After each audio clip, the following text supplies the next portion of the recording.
welcome Ellie Williams. Thank you. Thank you.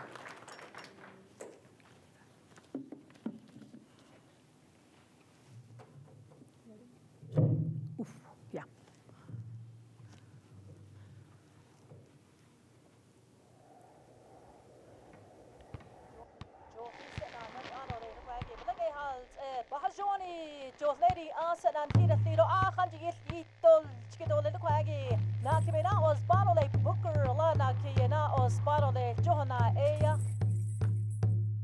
Let's talk about the originals. The original tribal nations. The bold and the courageous that set the foundation for everything after. 22 unique nations built off timeless traditions. Protectors of Mother Earth who honor their past by thriving today. This game we all love brings us all together. We are forever bound by our love of this land and forever bound by the game of basketball.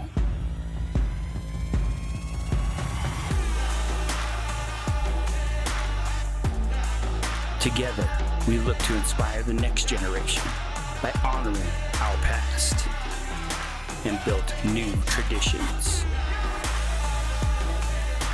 Today, we celebrate the true originals as one originative. Nejonia. Do yat Sheha L.A. Williams Dashijane. Nasht Eje Nishlin le Big Elgay Deo E Shamanaga.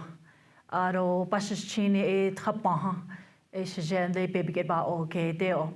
Dashachegi ha Tsanapetni Aneha Apiaro Tutsone E Dashanale. And I greet you this evening. Our clan system is very important, being at Navajo. The first clan, your mother's clan of being Zuni, from the eastern part of the Navajo Nation, and born for Tapaha Edgewater from the state of Arizona. My mother's side, my Che grandfather are the Tsenapitlis, our Sleeping Rock.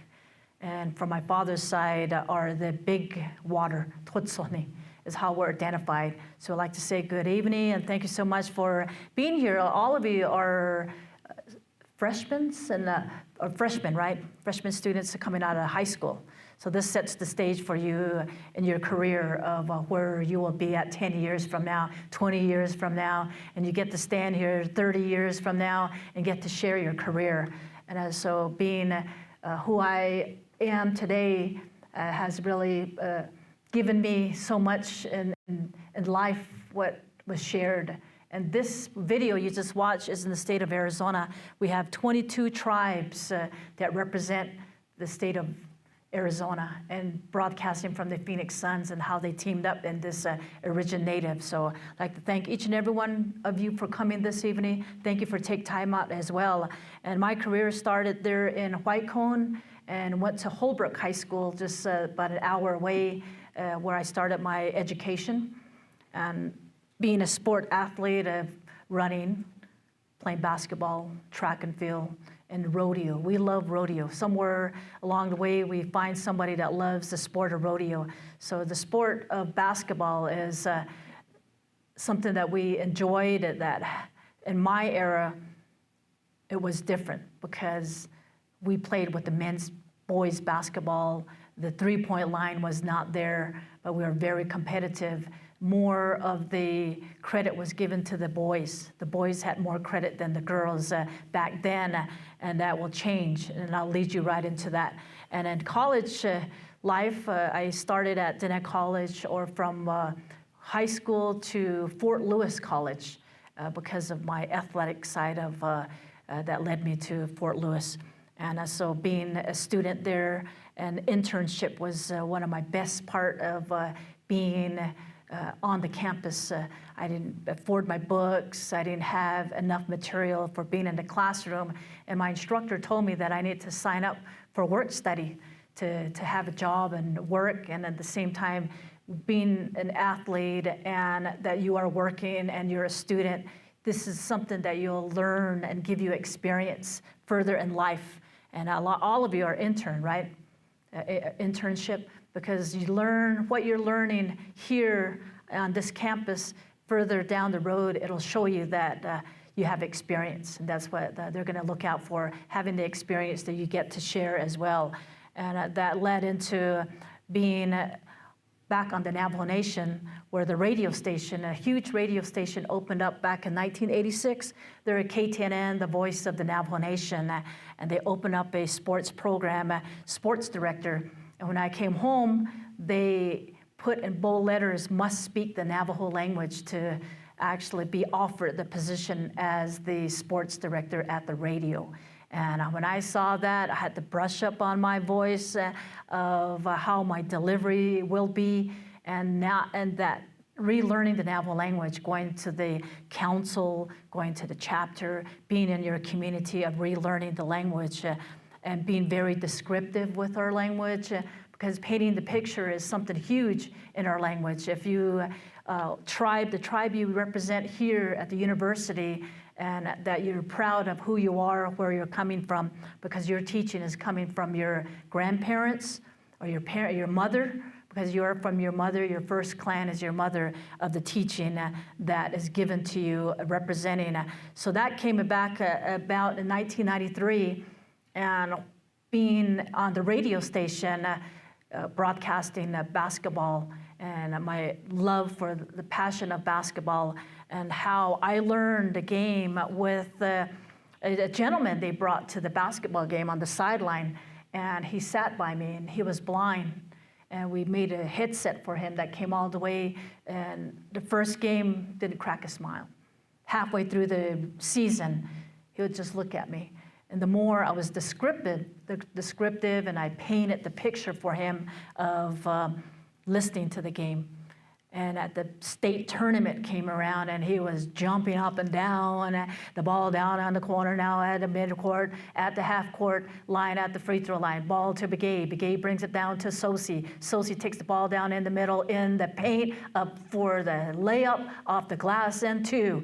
And he's jumping up and down over here. So he pretty much he showed me, gave me direction of broadcast and painting the picture. And he got to see the game on the radio. So he watched, just closing your eyes and visualizing and telling you, giving you directions of who has the ball, who made the shot, who's ahead. And grandparents listened to the game. And so he taught me the game. A year later, he didn't come back. And I kept looking to my side, and he never came back. And a family came up and told me that he died, and he's not coming back. And I was sad, and I just took a moment, walked aside behind the broadcast booth, and I said, I'm gonna live for this person. I'm gonna live for him because he taught me the game. And everybody that's listening out there that might be sick or be blind, elders, can't drive to the game. And so that's what radio showed me. They showed me the game, and now it's for them. It's not about who I was to be a broadcaster. It was for our people to know the Navajo language, of giving them a play-by-play basketball throughout Indian country. Now that we're online everywhere with social media, you tell the story, you tell the game, and so that's how it started up, and it led into the state basketball tournament and to the America West Arena in Phoenix, where the Phoenix Suns play. And a gentleman I saw looking at me, and I would look at him, I said, I think I know him. And he was thinking the same thing, he knew me. So he was a friend I graduated from college with, and he was from Colorado. And he was working for the Phoenix Suns. And he came over and says, LA, you broadcasting the game? I said, yes. And so him and El McCoy, who's the voice of the Phoenix Suns, came over and said, would you like to do the basketball game in the Navajo language? And just like a little kid, you get excited. And I said, yes, I'll do the basketball broadcast. And so that's how I was introduced to the Phoenix Suns and giving the play-by-play and the radio station that I represented really supported how the game was developed and how I made it detailed, very descriptive of what basketball is, knowing the players and leading into a lot of other activities in the summers of what the players were known for to advocate and be out in the public of different communities as well. So that was our first broadcast in the year 1993 when Charles Barkley played, Kevin Johnson. This is probably way before some of you that were still toddlers out there, 93? And or what? So some of you, all of you are born back in the, what year? 2005, so the back row, the only two that we go back 1993. So being a broadcaster for 31 years, way before your time, and how this all started up. And we fast forward all of that because everything is digital, right? Everything is, technology is running up ahead of us. And radios across Indian country, they're all online, and then there's social media. And we still put a lot of information on it, making it descriptive, making it colorful, making it fun on radio as well. So done a lot of other national events like the Oakland Raiders. They flew me out every home game from Phoenix or Albuquerque to broadcast the Oakland Raiders football program, the Super Bowls, along with the playoffs that we've done for the Phoenix Suns that led into a lot of beautiful things of what we've done. And so we fast forward now that we caught up with where we're at before the pandemic, a few years being at Diné College. Diné is Navajo. Back then it was Navajo Community College. Now it's Diné College where I was hired. And they were looking for me. I had left my previous job at Winslow Indian Healthcare Service. My background was public health. And so they were looking for me, and they found me at a basketball game broadcasting to be part of the college. And you have your university here, just right down the road, right? And so be proud of your up-and-coming radio station that is built and has been here, 5 years we're talking about? And our radio back in 93, 31 years of service. So we're going to make it colorful. A lot of you who are here as freshmen get out of your shell of the shyness you have, who you represent of different tribes that come together. So we are one nation, one Native nation, brothers and sisters who are joining us this evening. So at Diné College, when I started, the radio station wasn't on. It was silenced for probably like 6 months. They called me up and made my visit there, and everything was, it's like a tornado went through. Everything was cut then. So I had to find me a engineer to adjust everything, the wires, and so which we did. So we did our format, and we got things rolling on what radio is. Radio is a lot of fun. Radio is about public speaking, of touching out to your own peers, your classmates, your community events that go on, either here at the university, your community, of sharing the great information about what radio is. So putting that together and having instructors also being involved with radio. Instructors always give extra credit to students that get on radio, that can read and write the Navajo language or your own language of reading and writing, and that getting your delivery out of press releases, a lot of good things you can do with radio, making it exciting. You're going to be that cheerful person that all your peers will remember who you are, how are you walking down the hall, and how are you going to communicate with your audience. You are an audience. You get to stand up and hear where I'm at to deliver your stories with others among yourselves. So radio plays a huge role, and that's what I chose, and so that's the reason why today, 31 years of broadcasting. And so the year 2022, my friend Tanya, she's also my technician. This is Tanya, And so she helps me a lot with what I do in radio. And she's my color commentator. I do the play-by-play. And she tells me about this person that averages 20 points a ball game, and they represent this community of the Navajo Nation. So we communicate very well. So we were in Albuquerque, New Mexico in February 2020, and been hearing on the news about this virus that's being talked about. And so when the virus spread nationwide, and we were in Albuquerque, and we were told 2 streets down at a market that 3 people were diagnosed with the virus. And we packed and left. We just left Albuquerque, went home and made sure that we stocked up on what was needed. So that's how it started. And so fast forward to another 6 months or so, radio played a huge role in the pandemic of sharing the information with our elders, our community level of what this virus was.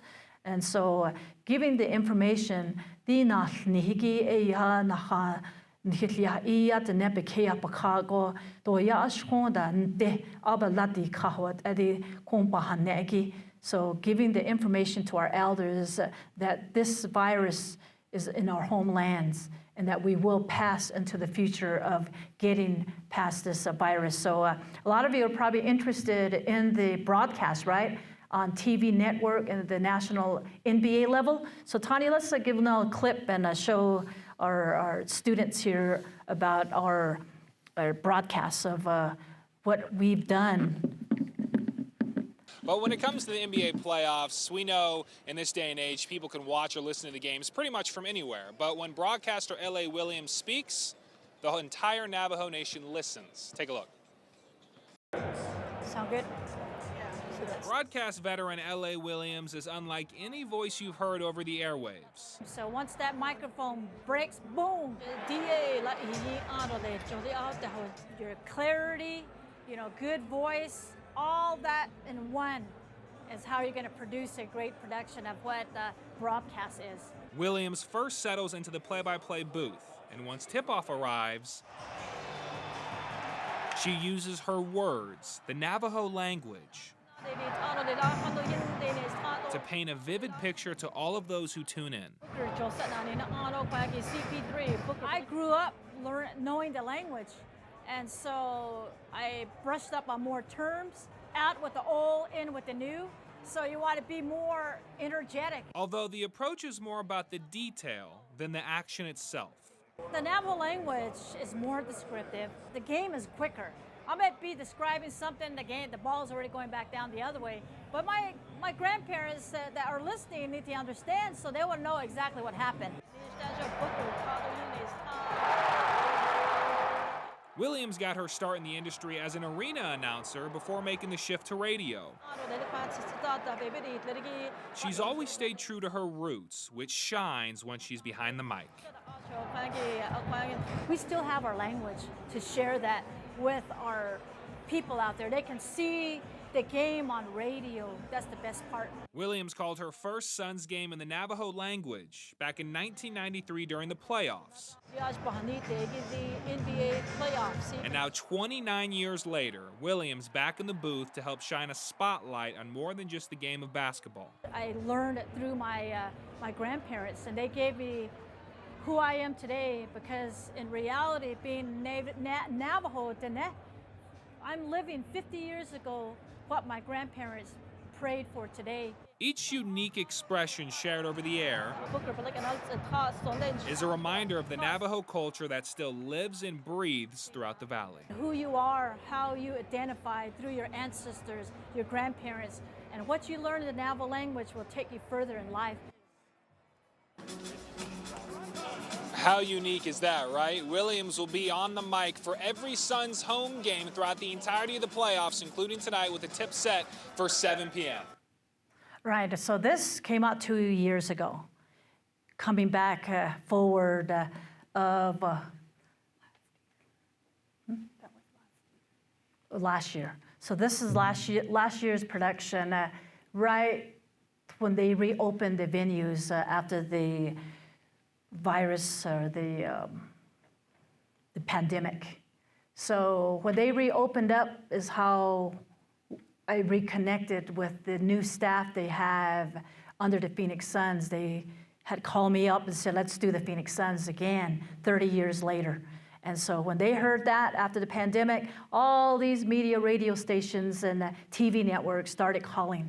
They were interested because we have the Navajo language to use to broadcast the Phoenix Suns. So within one day being at the game prior, we had probably like 15 to 20 radio stations standing in line for an interview.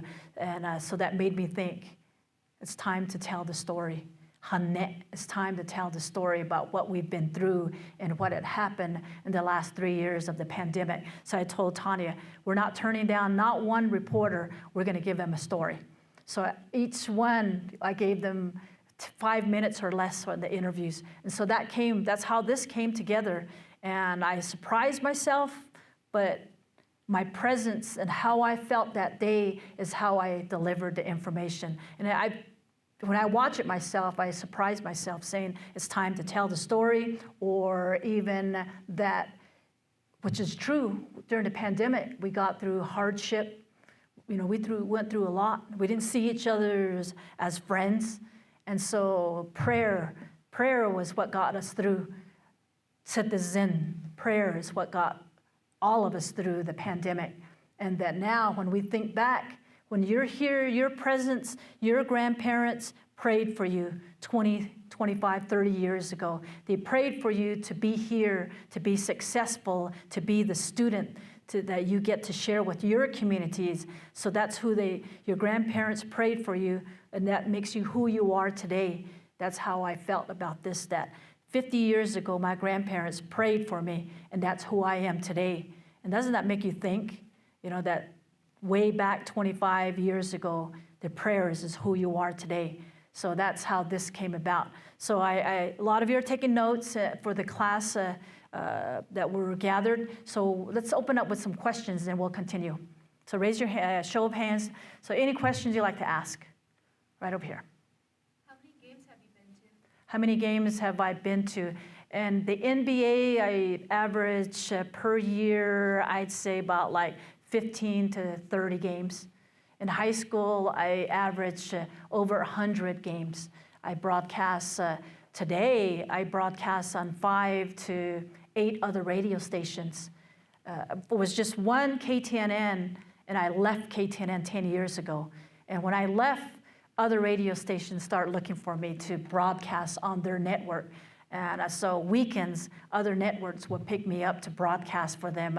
It's either community events, traditional powwow gathering, to song and dance, even just interviews, interviewing instructors, community members, leadership, parades, play-by-play parade. That's a lot of fun doing a parade, walking down a parade and interviewing people and asking them questions about, where they've been in the last couple of years, or you're the president of the Navajo Nation. Thank you so much for coming out, and you're originally from this area. So they elaborate on a lot of good things.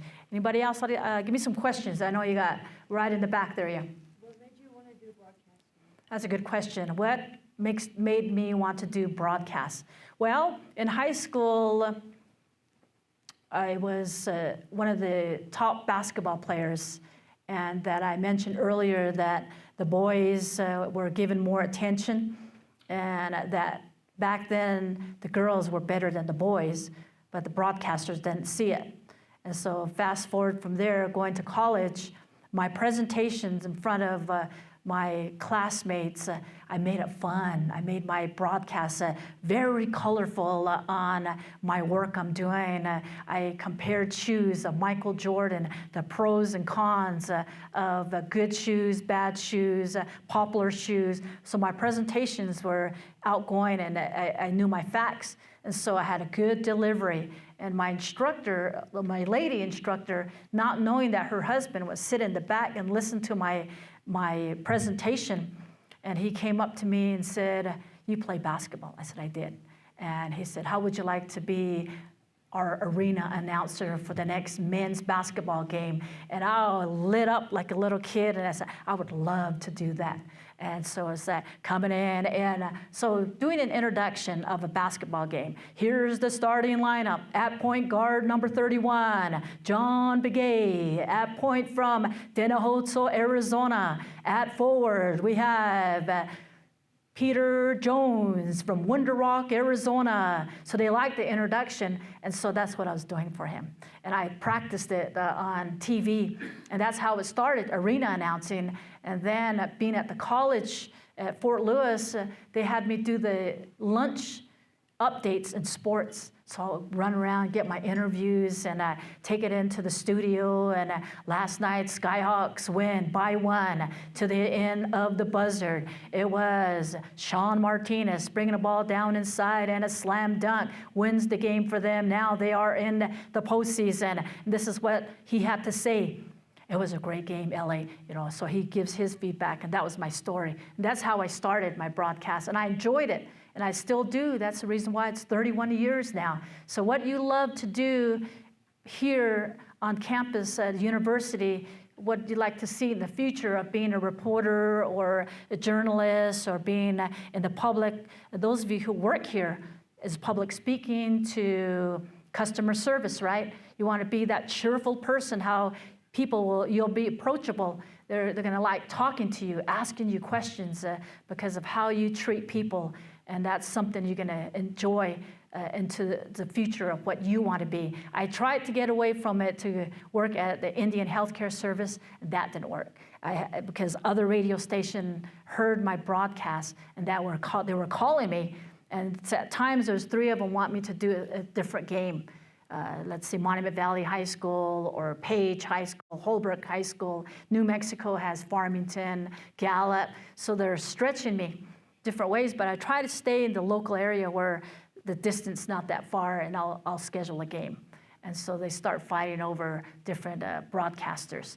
Okay, next question. What made you want to go to Fort Lewis? Fort Lewis, because when I played high school basketball, I averaged 30 points a game, and my sister was the manager, and she's the one that had to tape the game, and she took out all the best clip, and she sent it to Fort Lewis, and they called me up, so that's how I end up going to Fort Lewis. Okay, next question, right over here. How was your experience at Fort Lewis? Fort Lewis is great. I think the Fort Lewis College is on a campus that belongs. The tuition was free, and that it was promoted to us at Holbrook because it was on the land of the Ute tribe, so that our tuition was free. So we didn't have to pay tuition, and they had a good program. What do you mean by colorful? Colorful is painting the picture of an event that's going on. We have our just like I talked about the parade, this is about the gateway to beautiful Monument Valley. We have all our Mustang fans who are here with us today, alumni that are coming back from different areas. So that's painting the picture of making it colorful for the audience, people that are listening out there. So that's pretty much, I guess, a media word of saying color, making it colorful. I'll elaborate on that. I started helping her years ago, and she would tell me, be colorful. And I was like, okay, what does colorful mean? What do I need to do? And so I was a parent and knew of her, and so when my daughter played high school ball, I would listen to her. Years later, I got to meet her, and she asked if I wanted to help. I was like, yeah, sure, I would love to. So then she's like, what about you being on the radio? I'm like, no, I don't think so. And she's like, no, come on, try it. And I said, okay. So I got on the radio, and she'll be like, you need to up, you need to get some energy into, you need to do that, you need to be more colorful. And I didn't know what that meant. So one day she says, here's a recording of the game. Listen to it. Oh my gosh, I felt so embarrassed because I was like, oh, I sound like that, and thinking about it, when I was listening to her during my daughter's games, painting the picture, I was able to watch visually my daughter take the ball down, my daughter pass it to someone else. I was able to visualize them, and that's when I was like, oh, that's what she's talking about. the listeners got to see what's going on out there because they just are depending on this radio to give them information. So that's where I finally learned what that meant. They see the game on the radio. They I get a watch lot. it. We get a lot of that from community members saying that you make it sound like we're actually there on the front row having popcorn. And it makes me feel good, it puts a smile on me because I want to do better next time I'm in the venue.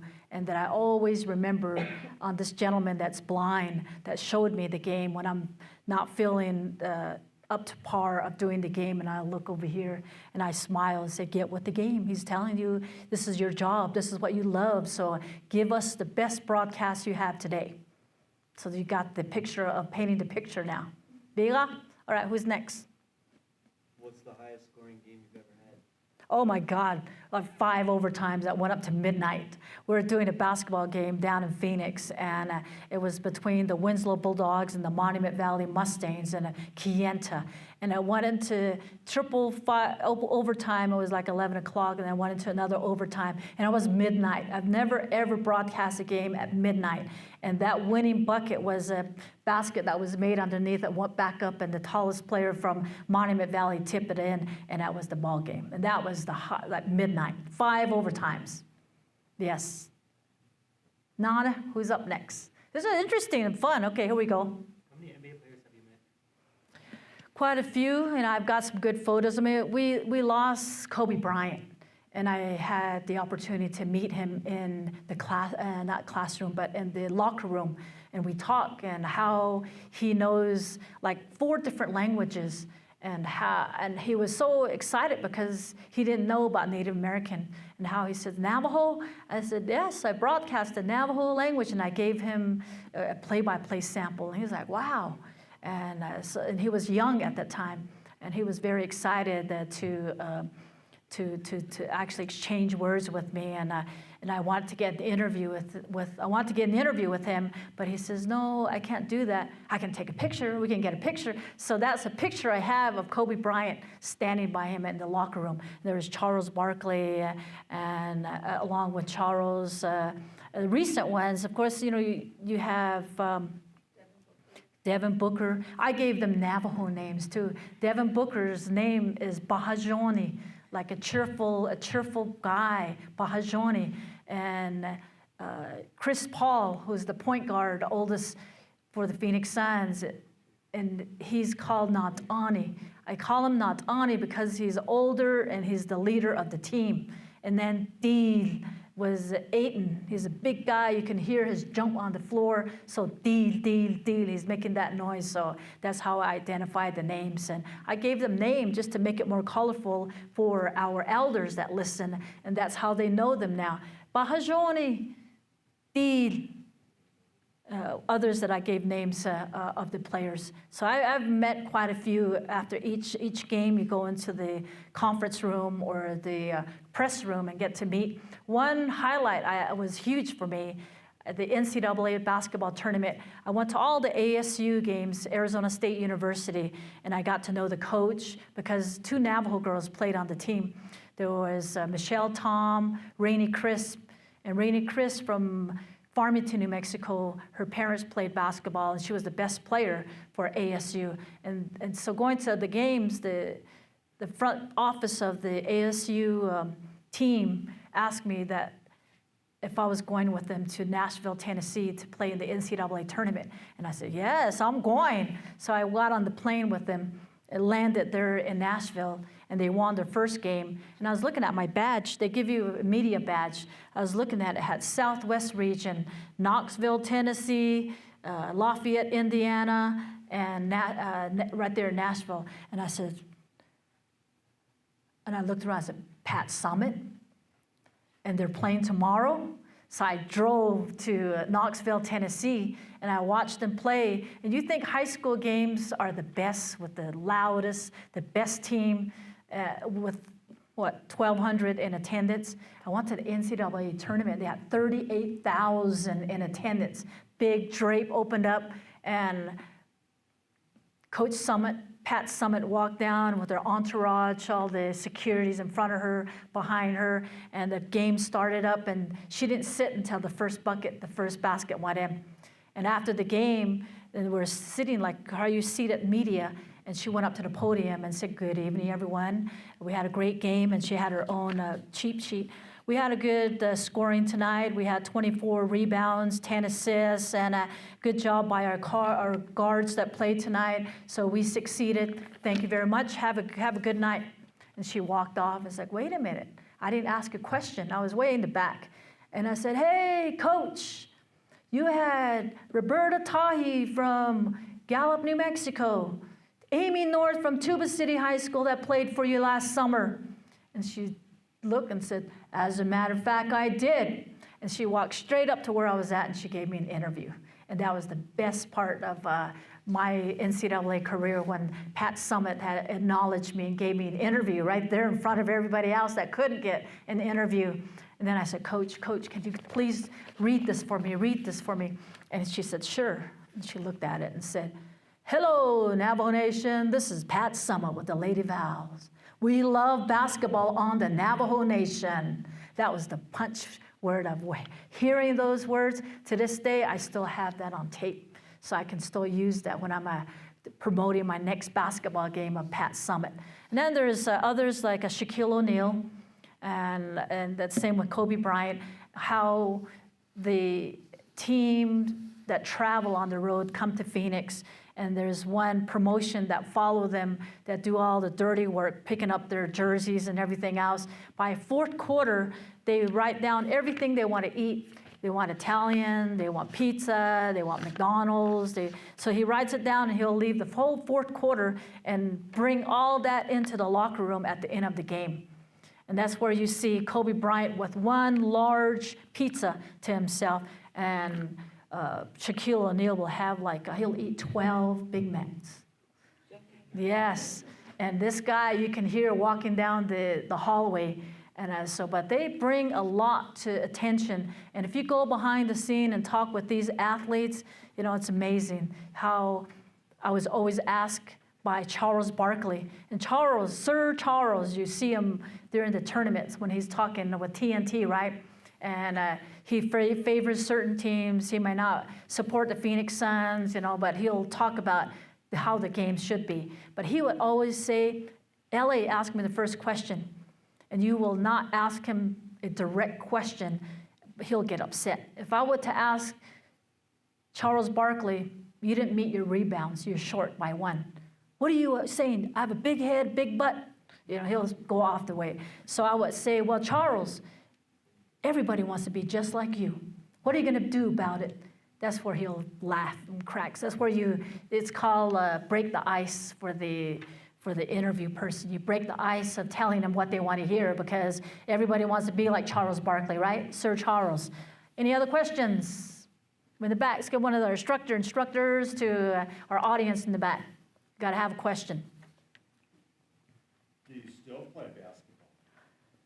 If you're in the 50 club, oh, you're a fan. You're a fan, right? And I was telling Tanya, I said, "I can still hoop it up." She goes, "Maybe 30 years ago." So you kind of hang it up a bit. And rodeo was also huge for me. Rodeo is a love of the game, and growing up, and that switch over to high school basketball. But during the pandemic, I think it really opened up a lot of what we've been through. Every one of you have been. We all went through the same of being home, not traveling, curfew. Everybody had curfew, right? And they closed down the whole town. And way before your time, we're talking 80 years, 100 years ago, it had happened like this back then. Some disease, people died from that. And that our leaders within our tribes were the only ones that could use their wagons, their horses, to go down to the nearest town or village to get food. And they're the only ones that had a chance to bring it back. And then they go over to the creek, and they are told to wash themselves down, and they put clothes over there for them, and they bring in their wagon, they give out all the food. And so that came back to us 100 years later. This is how the pandemic happened. So stories that were given to me by all these other tribes, they're similar stories. They're the same from 100 years ago. What we went through as Navajo, through walking, having that long walk from Fort Sumner back to Navajo Nation, how our people were treated, how our grandparents were treated, and how all the hardship they went through. Some didn't make it back, maybe 15,000 that went out, only 2,000 that made it back. And the Navajo Nation is the largest tribe. We have over 500,000 in our tribe of 4 states, in Arizona, New Mexico, Colorado, and Utah. The 4 corner states is how huge our Navajo Nation.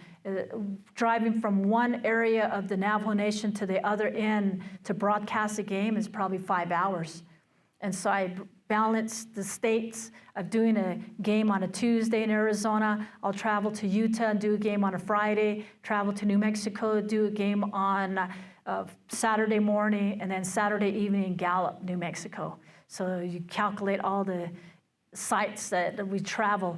But if you focus and you really enjoy what you do, it's very well worth it into the future of what you will be successful in, because what we're talking about and who you are is spoken for, and that's who you're going to be in the future of being a graduate from the university and the teaching from your grandparents. And each and every one of you get to tell your story, and now maybe years ahead about the pandemic. You know, you read about it, maybe you're writing about it, what you went through.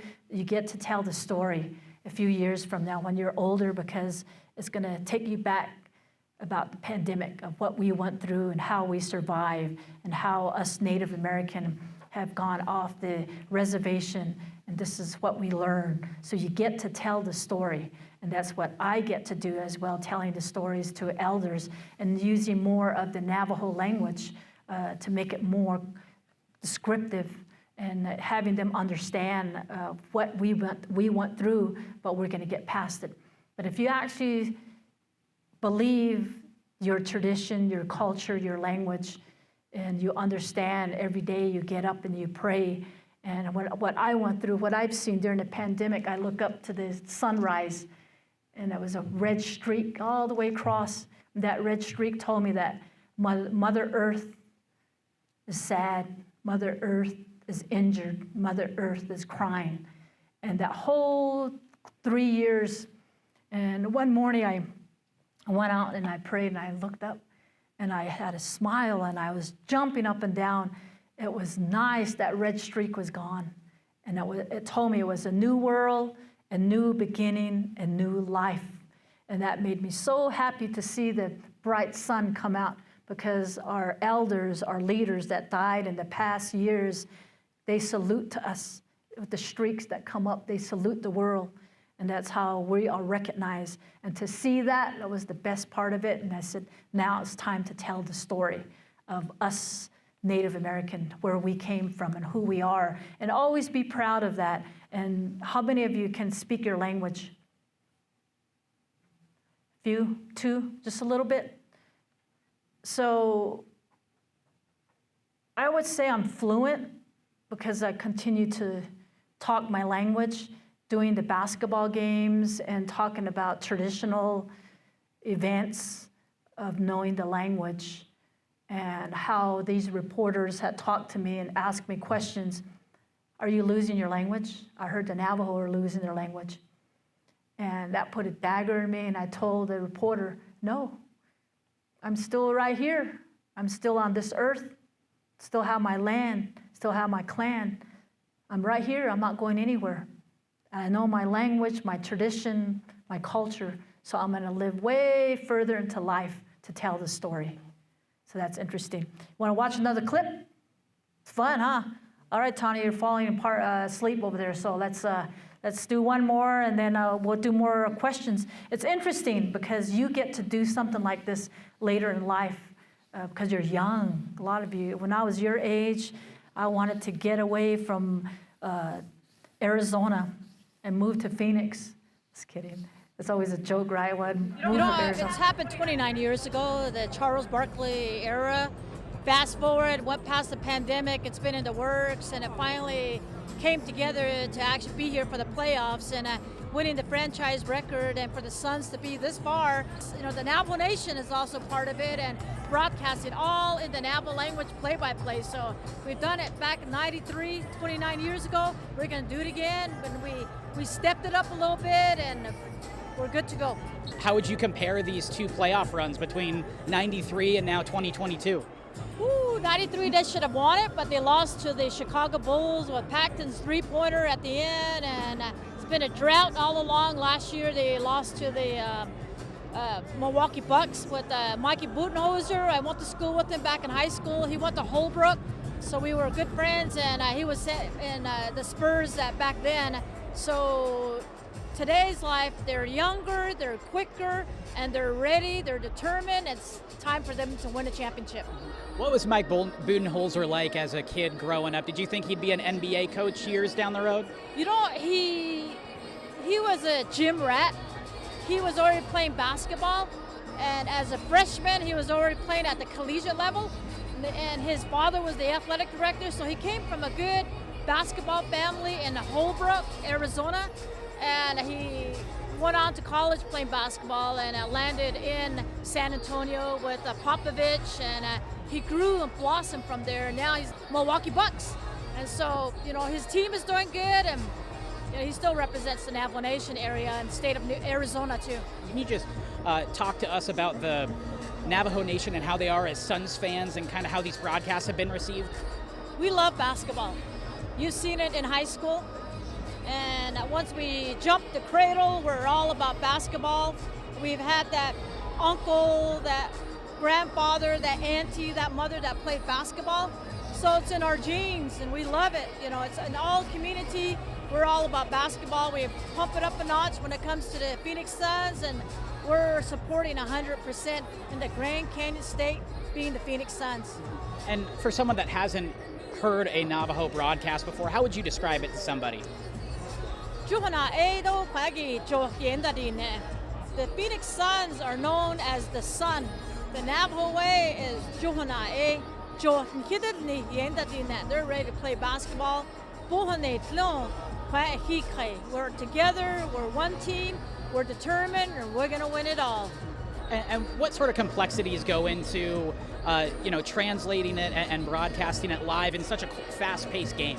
Navajo is very descriptive, the language of out of bounds. The game is already going down the other way when you're still trying to describe something, but it's best that I do, only because our grandparents that are listening, viewing it, want to know exactly what happened on one end of the court before, you know, that three-pointer, that slam dunk that happened. So descriptive of the Navajo language is very colorful, exciting, and it's real. You know, it's like them sitting here front row watching the ball game. Why is it so important to you to broadcast these games in Navajo for that community to make sure that they're seeing and hearing everything that's happening? Well, you know, people didn't think it was possible to broadcast in the Navajo language, but for me being behind the microphone to broadcast is painting the picture for our elders and using the Navajo language, all different ways of even how a player is walking, a slam dunk, and all the excitement. It's very important because it's almost like storytelling for our elders. Our younger generation get to learn the language of saying free throw, so the more it's repetitive, and they'll remember. So that's how the language will prolong into the future. Wow. That was pretty good, wasn't it? That more information that's being shared. So that's what I do. That's my life. And that's going to continue into the future of telling the stories. And there's different audience. I have a younger audience here, those of you that are attending the college here as freshmen, and you have all attended the dual credit, right? Dual credit is being in high school to already be at that college level, so you're college ready being here. Right. And not only basketball, so like I had mentioned earlier, I started helping her several years ago, and it kind of was, to me, because I was already in awe of her. She is a celebrity on the Navajo Nation. So even coming here, we were over in Albuquerque, and we're checking into our hotel room, and these people come up and they're like, "Oh my gosh, you're L.A. Williams." So I'm standing to the side because all these people are wanting to take selfies with her. And so that's something that for the longest time, because I'm not that person, that I had to get used to, seeing celebrities. But during the times that I've helped her and got to know what she's about, I had to respect that, because I was once that parent that was like, "Oh my gosh, she's going to broadcast my daughter's game." It's like, "Oh my gosh, there's L.A. Williams." So I was that person, so I had to respect what she did. But what I was going to say is not only basketball, but I started helping her broadcast or announce the rodeo, the NFR, the National Finals Rodeo. And so we're sitting in the media room. There's all these different media people in there. And then the rodeo athletes, the contestants, come in. And who was the roper guy? What was his name? The world champion. I just spaced out his name. Anyway, they would come in and they're like, "Oh, hey, Ellie, how are you doing?" And I'm sitting over here like, "Oh my gosh, he just came up to her and said that, So it was really huge, and she is someone Trevor big. Brazil. Trevor Brazil, that's right. I don't know if anybody knows him, or any of the bigger stars of the rodeo world, but they came up to her and they were like, "Hey, Ellie, how's it going?" And then I'm sitting over here just like, "Oh my gosh." So, it's been a great opportunity for me, and I appreciate that I was able to meet her and help her, and she understood that, yeah, I know what she's talking about, but I didn't know how to elaborate. I didn't know where to put in the right words or how to even change what I was saying to fit what she was telling me. It was hard for someone to tell you, "You didn't say it right. You need to say it this way." It was hard, and that's something in whatever profession you choose, someone is going to tell you that. Someone is going to tell you, "You know what? No. I heard your professor earlier say, I said the first 3 rows." I heard one person say, "Well, I read the email. He said the first 3 rows." So that's something that in this business, whatever it is something you're going to have to accept and think, "Oh, wait, I need to listen." Because us in the 50 Club, we do know that. We've been there. We've done that. So, it's great to be here. Thank you very much. I'm just helping her out, but thank you very much for the opportunity. It's great to be among other natives to see what they do and how they react. And your attention to what she's had to say is amazing. We've gone to other young kids that were going up, and they're over here on their phone, they're over here whispering, and it's like, stop for a minute, because you could learn something. Maybe you want to be a broadcaster, maybe you want to be a journalist. There's someone here that has been doing it for over 30 years. The competition she's had to deal with, that she's had to face, all the backlash, all of that stuff did come into play, but she made it her own. And because of that, she is who she is today. Now, when she's broadcasting the NBA Phoenix Suns games, amazing. That is something I will always cherish, because I got to see these guys, professional athletes that are getting paid millions of dollars to play a game.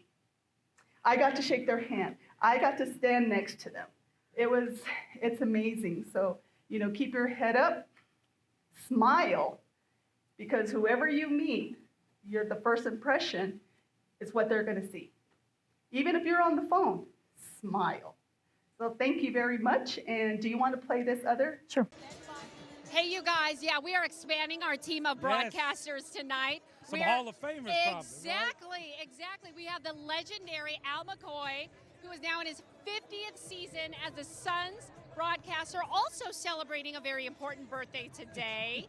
Yes, and we also have L.A. Williams, who has been broadcasting for the Suns years. since 1993. 1993, raising the roof. Amazing. Yes, breaking barriers in the Navajo culture. Okay, so Cam, That's take right. it But away. Al, first of all, we want to wish you a happy birthday. 25 and holding, correct? I like that number. I like that number. Knowing Thank you like I do, you love to talk basketball. So let's get right to it. What do the Suns need to do? This is a must-win game, right? Well, every game is a must-win game. They're fortunate they still have home court advantage if it goes that far, but we need to see the Suns step up tonight. We know how they can play because we've seen it all year long. We just haven't really been able to see it in these 4 games in the playoffs against the Pelicans, and we need to see that type of play this evening.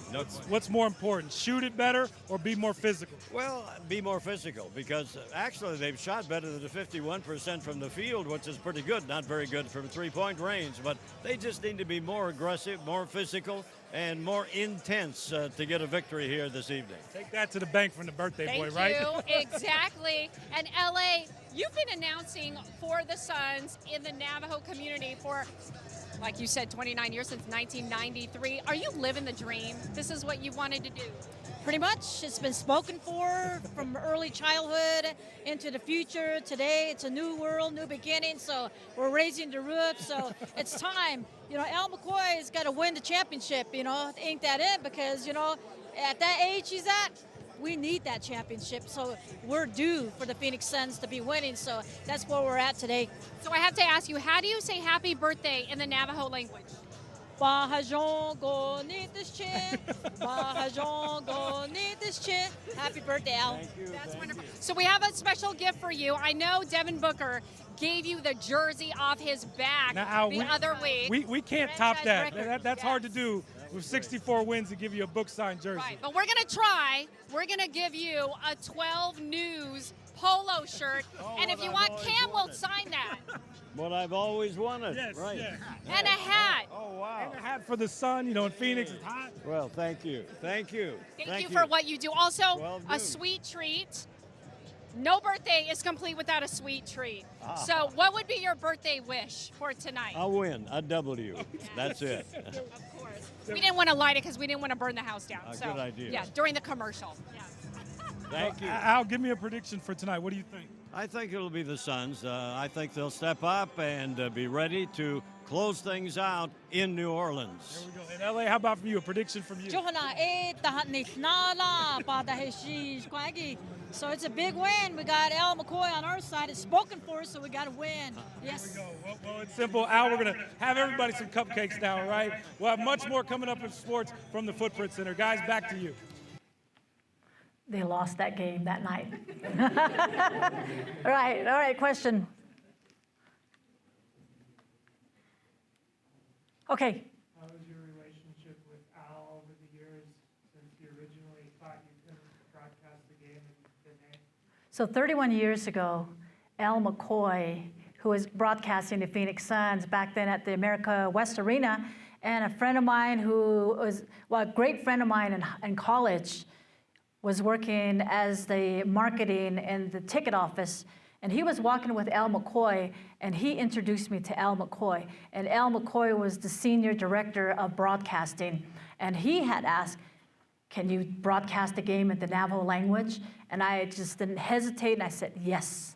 So from that day on, we became good friends, but I went through his broadcast one-on-one school.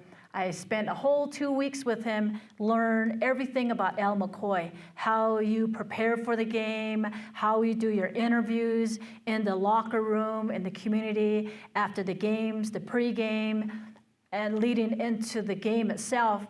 And he can broadcast the game with his eyes closed because it's always the Phoenix Suns, the Phoenix Suns. He knows who's going to shoot the last shot of the game. He knows who's going to make all the free throws. He knows who's going to come off the game. He knows the whole, the format of the game. And so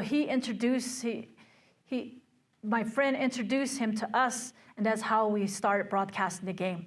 So it comes down to who you know, friendship, rubbing shoulders, whatever it may be, but we became good friends. And he just turned, 90, something like 97, and he's been broadcasting 50 years, and this year he retired. He retired, so, but he's been doing it for a very long time, and I learned everything Al McCoy does but I didn't try to talk like Al McCoy. I didn't try to be like Al McCoy. I put it in my own style of who L.A. Williams will be 30 years later. And we're still going strong as well. Okay, down the back. A lot of people think that all it is performance during a game, for example. How much preparation before a game do you have to do in order to do what you do well? I think you eat, sleep, your preparation. Coming to be here, waking up this morning, my thoughts was already here. So a lot of it is preparing, knowing the injury list, knowing the excitement, how the practice session went over the week, preparing for your classes, your exam. All that becomes a big project to the end to be successful. So a lot of great preparation, knowing the game, and you may have not known something at the time that prepares you better in the next game that's scheduled. So knowing everything. And I was young, I was out there writing down everything. And so when the game started and I listened to it when it's recorded, and it's like, wow, I had a lot of great information. I knew my stuff because I'm the only one that gets to say that, to be proud of myself and say, I sound good. I did a very good job today. I was good at what I did. I got me 100% on my exam. I put that in my back pocket and I walked out the door. So that's the feeling you give yourself, that treat of being successful at the end of the day. Nada, who's next? Nada is who? Okay. Do you get nervous before your broadcast? That's a good question as well. I think if you're prepared and that the game is coming up between two top teams and you doing your homework and preparing for that. Being at 31 years of broadcasts, no. Maybe 29 years ago, I was very nervous, but I was learning along the way. So when I learned everything from Al McCoy, that nervousness just left because I knew how to go about my interviews. We have our glitches here and there, but I taught Tanya how to go about it to fillers or call fillers of letting people know what happened last game or what happened yesterday, how they prepared this morning. You talk with Al McCoy, and this is his feedback, so you fill those without being nervous, then the game starts. There's always something that happens in between. Even in your classrooms, your teacher might be running late, and that you're preparing, you have an exam, and you want to quickly prepare for that, so they're called fillers to put them in so that when the teacher walks in, boom, you're ready to roll. Hey, Nana? I have a question. I was wondering how, being a woman, how you're treated. Were you treated any differently than men, or did you have to? That's what led me into the person that I am in broadcasting. I was going to mention that earlier of being a basketball player in high school, and that I seen myself better than the boys player on the court, but we've never been given the recognition of highlighting on radio. So when I went to college and I learned that I could be a broadcaster, and I made it an equal rights of men, women, male, female, boy, girl, one level. And so from that day forward, that I got more audience, people that listen to the radio, gave me a lot of respect, and they test me along the way because I was a female. But now today, it's totally different that I'm very well respected. But maybe 30, 40 years ago, it was different because they didn't allow female in the locker room. Maybe like in, so 93, 1985, 82, the early 80s, they didn't allow female in the locker room because the players didn't want female reporters. But 10 years later, we became better reporters than the male, the female, the men. So now it's equal. And so that's where we're at today. Is that why you chose the name to go by your initials rather than your first name?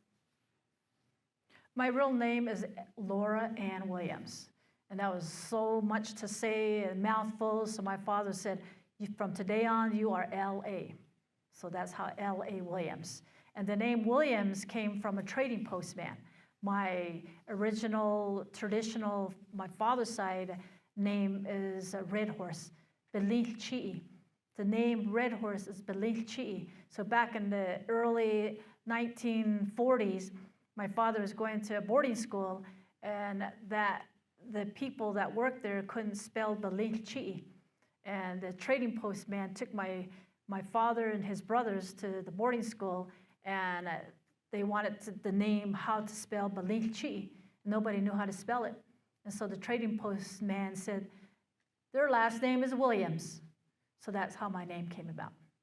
But it was kind of late learning that my last name was Belil Chi'i. I would have changed it when I turned probably 21 or 18. I should have made it back to Belil Chi'i or Red Horse. So that's how our names are given in the native language of different tribes. They have their names that are, it could be like walking horse, different names I can't really think of right now. Oh. Do you have your own Navajo name? Oh yes, a name was given to me.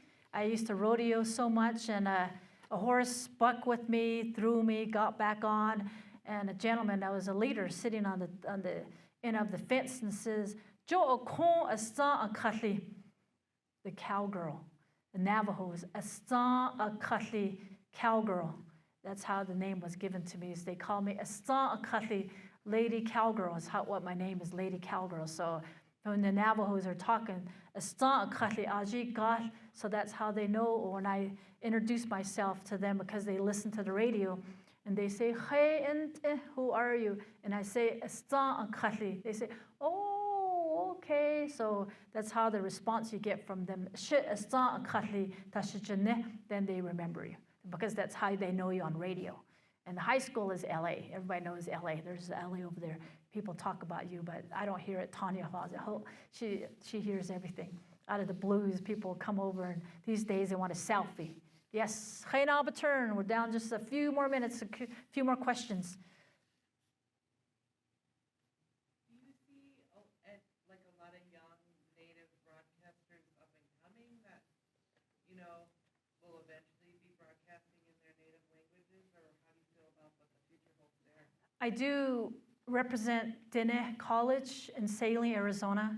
I work for the radio station. I manage the radio station, and all my workers are interns, students, and I teach them reading and writing the Navajo language, and I have them give the clarity, clean voice, and so them being from a freshman to a senior, how successful they will be as a student first, and a public speaker second, customer service, learning all that. At the end, they're making the grades. They're doing so well in the classroom of presentations, and their work became better at what they've done. And so they did gear into wanting to be a broadcaster, but they went on to get their master's degree, bachelor's and master's degree, so they have higher levels. So that's why I told them that making the grades and getting your degree is what your job is looking for. You have to have a degree to have a good job in the future. Maybe 30 years ago, you can get by with just experience, but today's life is about having a degree. So that's the direction they all took.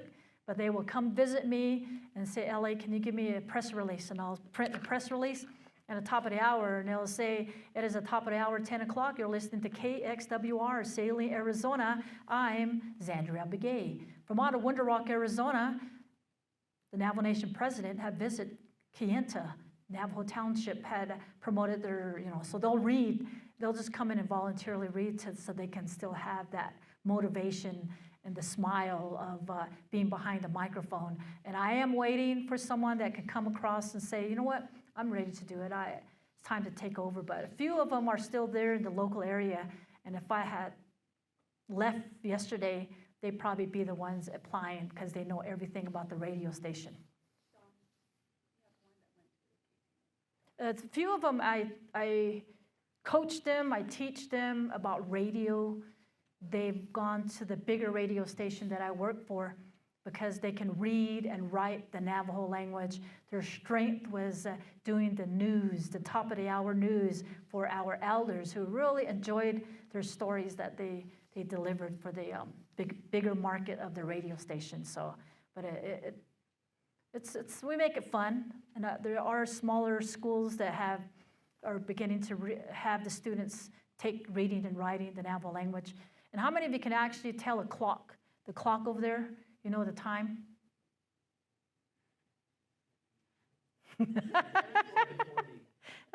So these younger kids, some can't read the clock.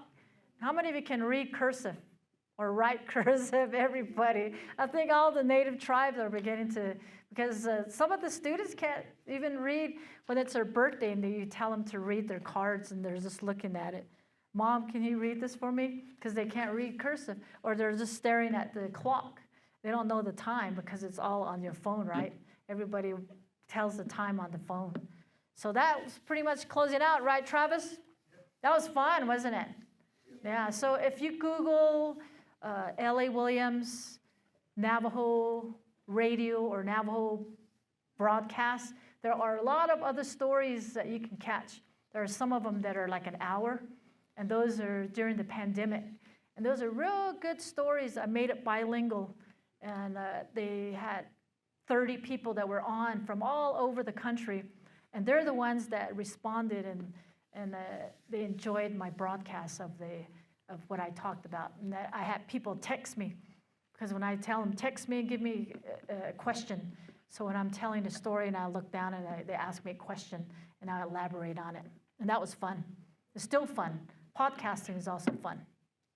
Okay, so have a good night and be happy. Wake up, go to bed happy, wake up happy. Yeah, so.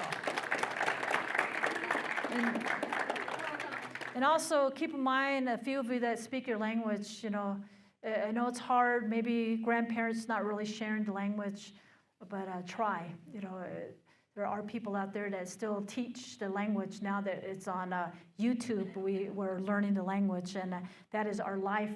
Our native language is our life into the future, and it will never be taken away from us as well.